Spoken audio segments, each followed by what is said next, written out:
এই চ্যানেলে সম্প্রচারিত সকল খবরই সচেতনতামূলক এবং শিক্ষণীয়।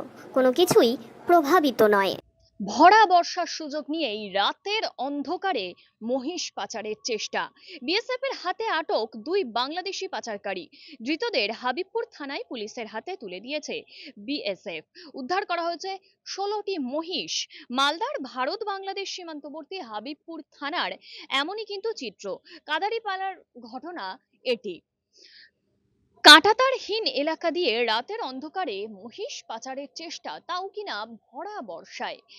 প্রথমত তো তাদের নিজেদের যে সুরক্ষা তা কিন্তু প্রাকৃতিক বিপর্যয়ের কারণে বিঘ্নিত হতে পারতই, এবং এই যে দুর্নীতিমূলক কাজ তা ঠিক কিভাবে হচ্ছে সে নিয়েও কিন্তু তৈরি হচ্ছে প্রশ্ন। দেখুন সেই ছবি।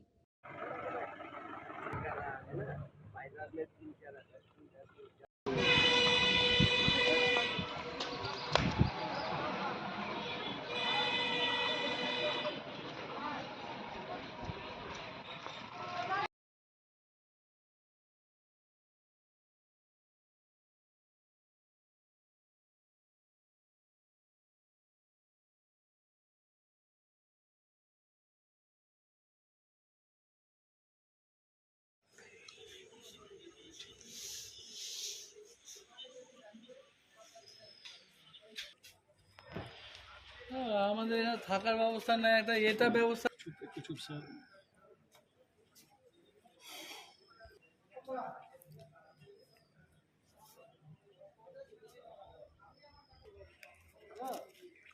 বলছি ওই আমাদের সাংবাদিক সবাই ভাইরা এসছে, হ্যাঁ